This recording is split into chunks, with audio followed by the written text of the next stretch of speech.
কি হবে কিয়ামতের দিন হিন্দুদের সাথে? শুনলে আপনার শরীরের পশম দাঁড়িয়ে যাবে। তো কিয়ামতের দিন হিন্দুদের কি হবে এবং কিভাবে তাদের হিসাব নিকাশের দিন শুরু হবে, সম্পূর্ণ বিষয়গুলো জানার জন্য ভিডিওটি শেষ পর্যন্ত মনোযোগ দিয়ে দেখুন, যেন এটি গুরুত্বপূর্ণ অংশ বাদ না যায়। প্রিয় বন্ধুরা, যখন কিয়ামতের সব ছোট ও বড় নিদর্শনগুলো পূর্ণ হয়ে যাবে, তখন কিয়ামত শুরু হবে। কিয়ামতের শুরুটা হবে সিংগায় ফুঁক দেওয়ার মাধ্যমে। সিংগায় ফুঁক দেবেন ফেরেশতা হযরত ইসরাফিল আলাইহিসসালাম। হযরত ইসরাফিল আলাইহিসসালাম যখন থেকে সৃষ্টি হয়েছেন, তখন থেকে আল্লাহর হুকুমে সিংগায় মুখ রেখে আছেন। যেদিন আল্লাহর পক্ষ থেকে সিংগায় ফুঁক দেওয়ার হুকুম হবে, সেদিন প্রতিটি প্রাণী মৃত্যুর স্বাদ গ্রহণ করবে। তা পাখি হোক, জন্তু জানোয়ার হোক, জিন হোক, ফেরেশতা হোক কিংবা মানুষ। এমনকি আকাশ ফেটে গলিত তামার মতো লাল হয়ে যাবে। সূর্য ও চাঁদ দুটোই নিস্তেজ হয়ে একত্রিত হয়ে যাবে। তারাগুলো অনুজ্জ্বল হয়ে ছড়িয়ে পড়বে। সমগ্র পৃথিবী আল্লাহ তাআলার ভয়ে প্রচণ্ডভাবে কাঁপতে শুরু করবে। পাহাড় এমনভাবে চূর্ণ বিচূর্ণ হবে যে তা ছড়িয়ে পড়া ধুলোর মতো মনে হবে। নদী ও সমুদ্রের পানি আগুনের মতো জ্বলে উঠবে। এই পৃথিবীতে যা কিছু জীবনের মতো অবশিষ্ট থাকবে, সবকিছু ধ্বংস হয়ে যাবে। এমনকি শেষ পর্যন্ত সেই প্রাণ যিনি সিংগায় ফুঁক দিচ্ছেন, অর্থাৎ হযরত ইসরাফিল আলাইহিসসালাম, তাকেও আল্লাহ তাআলা মৃত্যু দেবেন। আর সেদিন শুধুমাত্র একমাত্র মহান রব্বুল আলামিনের সত্তাই অবশিষ্ট থাকবে। এরপর যখন আল্লাহ তাআলার ইচ্ছা হবে, তখন তিনি আবার হযরত ইসরাফিল আলাইহিসসালামকে জাগিয়ে তুলবেন। তাকে আবার সিংগায় ফুঁক দেওয়ার হুকুম দেওয়া হবে। তিনি যখন সিংগায় ফুঁক দেবেন, তখন হযরত আদম আলাইহিসসালাম থেকে শুরু করে কিয়ামত পর্যন্ত যত প্রাণী এসেছিল, তাদের সবাইকে পুনরায় জাগিয়ে তোলা হবে। সেই সময় সবার আগে কবর থেকে বের হয়ে আসবেন সৃষ্টির শ্রেষ্ঠ নবীদের ইমাম হযরত মুহাম্মদ মুস্তাফা সাল্লাল্লাহু আলাইহি ওয়াসাল্লাম। এরপর হযরত মূসা আলাইহিস সালাম তার কবর থেকে উঠে দাঁড়াবেন। তারপর বাকি মানুষও তাদের কবর থেকে বের হতে শুরু করবে। তাদের সবাইকে হাসরের ময়দানে নিয়ে আসা হবে। সেখানে সব পুরুষ ও নারী নগ্ন দেহে এবং খালি পায়ে থাকবে। কিন্তু ভয় ও আতঙ্কের কারণে কেউ কারো দিকে তাকানোর মতো সাহস পাবে না, কারণ হাসরের ময়দানে সূর্য 10 গুণ বেশি তীব্র হবে। প্রত্যেকে মনে করবে যে সূর্য পৃথিবী থেকে মাত্র কয়েক গজ দূরে রয়েছে। তীব্র রোদের কারণে মানুষ ঘামে ভিজে যাবে। সেদিন 7 ধরনের মানুষ আল্লাহর আরশের ছায়া পাবে। নবী সাল্লাল্লাহু আলাইহি ওয়াসাল্লাম বলেছেন, রোদ আর তৃষ্ণার কারণে মানুষ ছটফট করবে। কেউ কারো অবস্থা জিজ্ঞাসা করার মতো অবস্থায় থাকবে না। এই অবস্থায় হাজার হাজার বছর কেটে যাবে। তারপর মানুষ পেরেশান হয়ে নিজেদের মধ্যে পরামর্শ করবে। তারা হযরত আদম আলাইহিস সালামের কাছে যাবে এবং বলবে, হে আমাদের পিতা, আমাদের পক্ষে এগিয়ে যান এবং আল্লাহর কাছে আরজ করুন। হে আল্লাহ, এই কঠিন অবস্থা সহ্য করা আমাদের পক্ষে কঠিন। আমাদের হিসাব নিয়ে নিন, যাতে আমরা জানতে পারি আমাদের গন্তব্য কোথায়। এই কষ্ট আমাদের সহ্যের বাইরে। কিন্তু হযরত আদম আলাইহিস সালাম তখন বলবেন, না, আমি একটি ভুল করে ফল খেয়েছিলাম, আর সেই ভুলের জন্য 300 বছর কেঁদে কেঁদে ক্ষমা প্রার্থনা করেছিলাম। হাদিসে এসেছে, সমস্ত মানুষের কান্নার আংশিক অংশের তুলনায় হযরত আদম আলাইহিস সালামের 300 বছরের কান্নার পরিমাণ ছিল 9 ভাগ। এত কান্নার পরও আল্লাহ তাআলা তার তওবা কবুল করেছিলেন। এরপর তিনি বায়তুল্লাহ শরীফ নির্মাণ করেন এবং 30 বার হজ করেন পায়ে হেঁটে। কিন্তু কিয়ামতের দিন তিনি তবুও বলবেন, না, আমি আল্লাহর সামনে যেতে লজ্জাবোধ করছি। চিন্তা করুন, হযরত আদম আলাইহিস সালামের তওবা কবুল হয়ে গেছে, তবুও তিনি এমন বলছেন। তাহলে আমরা যদি আমাদের গুনাহ নিয়ে তওবা না করে মারা যাই, কিয়ামতের দিন আল্লাহর সামনে দাঁড়ানো আমাদের জন্য কতটা কঠিন হবে। এরপর হযরত আদম আলাইহিস সালাম সবাইকে বলবেন, তোমরা হযরত নূহ আলাইহিস সালামের কাছে যাও। তখন সমস্ত মানবজাতি হযরত নূহ আলাইহিস সালামকে খুঁজতে শুরু করবে। যখন তাকে পাওয়া যাবে, তখন মানুষ তার কাছে আরজ করবে, হে দ্বিতীয় আদম, আমাদের জন্য আল্লাহর কাছে সুপারিশ করুন এবং আমাদের তার সামনে পেশ করুন। কিন্তু হযরত নূহ আলাইহিস সালাম বলবেন, না, আমি আমার ছেলের জন্য দোয়া করেছিলাম, আর আল্লাহ তাআলা বলেছিলেন, হে নূহ, এমন দোয়া করো না। আমি সেই হুকুমের ভয়ে ভীত। আমি কেন সেই দোয়া করেছিলাম, এটা ভেবে আমি তখনই আল্লাহর কাছে ক্ষমা চেয়েছিলাম। তাই আমি আল্লাহর সামনে পেশ হতে পারবো না। হযরত নূহ আলাইহিস সালামের আসল নাম ছিল আব্দুল গাফফার। কিন্তু তিনি সেই দোয়া করতে গিয়ে এত কাঁদতেন যে তার নাম হয়ে যায় নূহ, যার অর্থ ক্রন্দনকারী। এত কান্নার পরও কিয়ামতের দিন আল্লাহর সামনে যেতে তিনি ভয় পাবেন। তাহলে আমাদের কথা একবার চিন্তা করুন। আমরা যারা গুনাহের জন্য কাঁদি না, বরং গুনাহ করে খুশি হয়ে অন্যদের কাছে তা প্রকাশ করি, কিয়ামতের দিন আমরা কিভাবে আল্লাহর সামনে দাঁড়াবো? একবার ভেবে দেখুন। এরপর হযরত নূহ আলাইহিস সালাম বলবেন, তোমরা হযরত ইব্রাহিম আলাইহিসসালামের কাছে যাও। তখন সমস্ত মানব জাতি হযরত ইব্রাহিম আলাইহিসসালামকে খুঁজে তার কাছে অরজ করবে, হে আল্লাহর খলিল, আমাদের আল্লাহর সামনে পেশ করুন।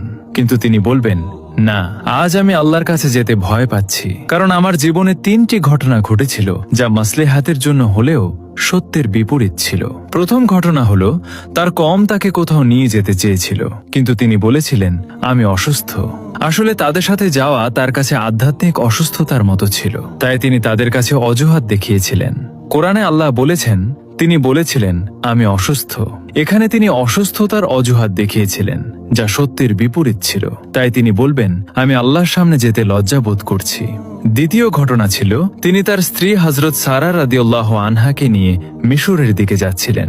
সেখানে এক জালেম বাদশাহ ছিল। সে তার সৈন্যদের বলেছিল, যেখানে কোনো সুন্দরী নারী দেখবে তাকে ধরে আমার কাছে নিয়ে এসো। আল্লাহ তাআলা হযরত সারাকে অপূর্ব সৌন্দর্য দিয়েছিলেন, তাই সৈন্যরা তাকে ধরে নিয়ে যায়। সেই বাদশার নিয়ম ছিল, যদি কোনো নারীর স্বামী থাকে তাকে হত্যা করা হতো, কিন্তু যদি ভাই বা বাবা থাকতো তাকে হত্যা করা হতো না, তবে অন্যায় করা হতো। হযরত ইব্রাহিম আলাইহিসসালামের কাছে যখন জিজ্ঞাসা করা হলো, তুমি এই নারীর কে হও, তখন তিনি নিজের জীবন বাঁচাতে বললেন, এ আমার বোন।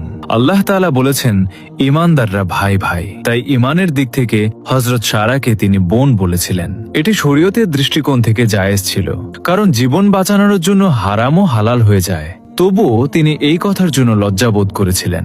তৃতীয় ঘটনা ছিল, তিনি একবার মূর্তি ভেঙেছিলেন। যখন কাফিররা তাকে জিজ্ঞাসা করলো, আমাদের মাবুদকে কে ভেঙেছে, তিনি বললেন, তোমরা তাকে জিজ্ঞাসা করো যাকে তোমরা বড় মনে করো। তিনি মূর্তি ভেঙে কুড়ালটি বড় মূর্তির কাঁধে রেখে দিয়েছিলেন, তাই তিনি বললেন, বড় মূর্তির কাছে জিজ্ঞাসা করো। এটি তেমন বড় কথা না হলেও কাফিরদের বোঝানোর জন্য করা হয়েছিল, কিন্তু এটি সত্যের বিপরীত ছিল। তাই তিনি বলবেন, আল্লাহর খলিল হওয়া সত্ত্বেও আমি আল্লাহর সামনে যেতে লজ্জা বোধ করছি। আমরা যারা দিনরাত মিথ্যা কথা বলি, মিথ্যা কসম খাই, অন্যের সামনে নিজের দোষ ঢাকতে মিথ্যা বলি, কিয়ামতের দিন আমাদের কতটা লজ্জাবোধ হবে একবার ভাবুন তো। এরপর হযরত ইব্রাহিম আলাইহিসসালাম বলবেন, তোমরা হযরত মুসা কালিমুল্লাহ আলাইহিসসালামের কাছে যাও। তখন সমস্ত মানবজাতি হযরত মুসা আলাইহিসসালামের কাছে গিয়ে বলবে, আমাদের জন্য আল্লাহর কাছে সুপারিশ করুন। কিন্তু তিনি বলবেন, না, আমি সুপারিশ করতে পারবো না, কারণ একবার আমি আমার বিরোধী এক ব্যক্তির সাথে ঝগড়া করেছিলাম। নসিহতের জন্য তাকে একটি ঘুষি মেরেছিলাম যাতে সে বুঝতে পারে, কিন্তু সেই ঘুষিতেই সে মারা গিয়েছিল। আমি আল্লাহর কাছে ক্ষমা চেয়েছিলাম, তবুও সে আমার ঘুষিতে মারা গিয়েছিল, তাই আমি আল্লাহর সামনে যেতে লজ্জা বোধ করছি। তারপর হযরত মুসা আলাইহিসসালাম বলবেন, তোমরা হযরত ঈসা আলাইহিসসালামের কাছে যাও। তখন সমস্ত মানবজাতি হযরত ঈসা আলাইহিসসালামের কাছে গিয়ে বলবে, আমাদের জন্য আল্লাহর কাছে সুপারিশ করুন। কিন্তু তিনি বলবেন, না, আমি আল্লাহর সামনে যেতে ভয় পাচ্ছি, কারণ আমার উম্মত আমাকে এবং আমার মাকে আল্লাহর সাথে শরীক করে ফেলেছিল। আজ যদি আল্লাহ আমাকে জিজ্ঞাসা করেন, তুমি কি বলেছিলে আমার সাথে তোমাকে আর তোমার মাকে শরীক করতে, তাই আমি আল্লাহর সামনে যেতে ভয় পাচ্ছি। তারপর হযরত ঈসা আলাইহিসসালাম বলবেন, তোমরা আল্লাহর প্রিয় নবী হযরত মুহাম্মদ সাল্লাল্লাহু আলাইহি ওয়াসাল্লামের কাছে যাও। তখন সবাই নবী সাল্লাল্লাহু আলাইহি ওয়াসাল্লামের কাছে যাবে। সেই সময় আল্লাহ তাআলা নবীদের জন্য মিম্বার তৈরি করবেন। সব নবী তাদের নিজ নিজ মিম্বারে বসবেন। নবী সাল্লাল্লাহু তাআলা আলাইহি সাল্লামের জন্য একটি মিম্বার তৈরি করা হবে, কিন্তু তিনি সেই মিম্বারে বসবেন না, কারণ তার মনে হবে, যদি আমি এই মিম্বারে বসি তাহলে এটি জান্নাতে চলে যেতে পারে, আর আমার গুনাহগার উম্মত পেছনে থেকে যাবে। তখন আল্লাহ তাআলা জিজ্ঞাসা করবেন, হে আমার প্রিয় বন্ধু, আপনি মিম্বারে বসছেন না কেন? তখন তিনি বলবেন, হে আল্লাহ, আমার উম্মতের গুনাহের বিষয়ে এখনো ফায়সালা হয়নি, আমি কিভাবে মিম্বারে বসি? এরপর আল্লাহ তাআলা তার উপর একটি বিশেষ তাজাল্লি প্রকাশ করবেন। নবী সাল্লাল্লাহু তাআলা আলাইহি সাল্লাম বলেছেন, সেই তাজাল্লির কারণে আল্লাহ তাআলা আমাকে মাকামে মাহমুদ দান করবেন। আমি সেখানে গিয়ে একটি সিজদা করব, আর সেই সিজদায় আল্লাহর এমন প্রশংসা করব যা আগে কেউ করেনি এবং পরেও কেউ করবে না। কান্নারত অবস্থায় আমি সেই সিজদা করব। আল্লাহ তাআলা আমার সিজদা কবুল করবেন এবং জিজ্ঞাসা করবেন, হে আমার প্রিয় বন্ধু, আপনি কি চান? আমি বলবো, হে আল্লাহ, আপনার বান্দাদের হিসাব নিয়ে নিন। আল্লাহ তাআলা বলবেন, ঠিক আছে। হাদিসে এসেছে, যখন অনুমতি দেওয়া হবে তখন নবী সাল্লাল্লাহু তাআলা আলাইহি ওয়াসাল্লাম হযরতে আবু বকর রাদিয়াল্লাহু আনহুর হাত ধরে আল্লাহর সামনে পেশ করতে চাইবেন, যাতে হিসাব শুরু হয়।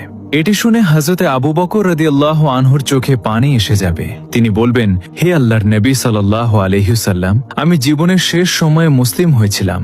আমার জীবনের বেশিরভাগ সময় ইসলামের আগে কেটেছে, তাই আমি চাই না আমাকে আগে পেশ করা হোক। কিন্তু আল্লাহর প্রিয় নবী সাল্লাল্লাহু আলাইহি ওয়াসাল্লাম বলবেন, হে আবু বকর, তোমাকে এগিয়ে যেতে হবে। তখন হযরত আবু বকর রাদিয়াল্লাহু আনহু এগিয়ে যাবেন এবং নবী সাল্লাল্লাহু আলাইহি ওয়াসাল্লাম যা করেছিলেন তিনি তাই করবেন। তিনি আল্লাহর সামনে সিজদায় পড়ে যাবেন এবং কাঁদতে শুরু করবেন। কিতাবে লেখা আছে, সিদ্দিক আকবর রাদিয়াল্লাহু আনহু এত কাঁদবেন যে আল্লাহ তাআলা বলবেন, হে আমার প্রিয় নবীর ঘনিষ্ঠ বন্ধু, কেন কাঁদছো? সিজদা থেকে মাথা তুলে বলো, তুমি কি চাও? আল্লাহ তাআলা তার সিজদা কবুল করবেন এবং তার উপর একটি বিশেষ তাজাল্লি প্রকাশ করবেন। হাদিসে এসেছে, কিয়ামতের দিন আল্লাহ তাআলা সবার উপর সাধারণ তাজাল্লি প্রকাশ করবেন, কিন্তু হযরত আবু বকর রাদিয়াল্লাহু আনহু এর উপর বিশেষ তাজাল্লি প্রকাশ করবেন। আল্লাহ তাআলা তার প্রিয় নবীর এই বন্ধুর প্রতি এত খুশি হবেন যে তার উপর বিশেষ তাজাল্লি প্রকাশ করবেন। তারপর হযরত ওমর রাদিয়াল্লাহু আনহুকে পেশ করা হবে। হাদিসে এসেছে, যখন হযরত ওমর এগিয়ে যাবেন তখন আল্লাহ তাআলা বলবেন, হে ওমর, তোমার উপর শান্তি বর্ষিত হোক। আরেকটি হাদিসে আছে, কিয়ামতের দিন আল্লাহ তাআলা সবার আগে হযরত ওমর রাদিয়াল্লাহু আনহুকে সালাম দিবেন। তিনি এমন পবিত্র জীবন যাপন করেছিলেন যা তার আমল দেখে আল্লাহ তাআলা খুশি হবেন। এরপর আল্লাহর প্রিয় হযরত ওসমান রাদিয়াল্লাহু আনহুকে পেশ করা হবে। কিতাবে লেখা আছে, যখন হযরত ওসমান আল্লাহর সামনে পেশ হবেন তখন আল্লাহ তাআলা তার হিসাব খুব দ্রুত নিয়ে নেবেন। এরপর হযরত আলী রাদিয়াল্লাহু আনহুকে আল্লাহর সামনে পেশ করা হবে। হাদিসে এসেছে, কিয়ামতের দিন সবচেয়ে সহজ ও দ্রুত হিসাব হবে হযরত আলী রাদিয়াল্লাহু আনহুর। যখন নবী সাল্লাল্লাহু আলাইহি ওয়াসাল্লামের 4 জন প্রিয় সাহাবী পেশ হয়ে যাবেন তখন আল্লাহ তাআলার জালাল জামালে রূপান্তরিত হবে। তিনি বলবেন, আজ আমার নেক বান্দাদের আলাদা করো। তখন কাফের ও মুশরিকদের একদিকে এবং নেক বান্দাদের আরেক দিকে আলাদা করা হবে। এরপর সবার আমলের হিসাব নেওয়া হবে। তারপর আল্লাহ তাআলা বলবেন, জাহান্নামের উপর দিয়ে পুলসিরাত পার হয়ে নেক লোকেরা জান্নাতে যাও। যখন মুমিন বান্দারা পুলসিরাত পার হতে শুরু করবেন তখন কিছু মুমিন এমন হবেন যারা বিদ্যুতের গতিতে পার হয়ে যাবেন। কেউ বাতাসের গতিতে, কেউ ঘোড়ার গতিতে, কেউ দৌড়ানো মানুষের গতিতে, কেউ হাঁটার গতিতে, আর কেউ হামাগুড়ি দিয়ে পার হবেন। যারা পুলসিরাত পার হয়ে যাবেন আল্লাহ তাআলা তাদের জান্নাত দান করবেন। যখন তারা পুলসিরাত পার হয়ে যাবেন তখন নবী করিম সাল্লাল্লাহু আলাইহি ওয়াসাল্লাম মনে করবেন, আমার উম্মতের সবাই আমার সাথে এসে গেছে এবং জাহান্নাম থেকে মুক্ত হয়েছে। তিনি তাদের নিয়ে জান্নাতে প্রবেশ করবেন। কিন্তু যে মুসলিমরা পুলসিরাত পার হতে গিয়ে জাহান্নামে পড়ে যাবেন তাদের শাস্তি হবে। প্রিয় দর্শক, কিয়ামতের দিনের এই ভয়াবহ দৃশ্য আমাদের জন্য সতর্ক বার্তা। আজ আমরা যে গুনাহকে গুনাহ বলে মনে করি না, সেই গুনাহ নিয়ে যদি মৃত্যুবরণ করি তবে কিয়ামতের দিন আল্লাহর সামনে দাঁড়ানো আমাদের জন্য কত কঠিন হবে। তাই আসুন আজই তওবা করি, নেক আমলে ফিরে আসি এবং আমাদের আমলনামা সুন্দর করার চেষ্টা করি। প্রিয় বন্ধুরা, ভিডিওটি যদি আপনাদের কাছে ভালো লাগে ও উপকারী মনে হয় তাহলে ভিডিওতে লাইক দিন আর শেয়ার করে বিষয়টি সবাইকে জানার সুযোগ করে দিন। আর অবশ্যই চ্যানেলটি সাবস্ক্রাইব করুন। এই ভিডিও সম্পর্কে আপনার যে কোনো মতামত জানাতে অবশ্যই কমেন্ট করুন। আল্লাহ হাফেজ।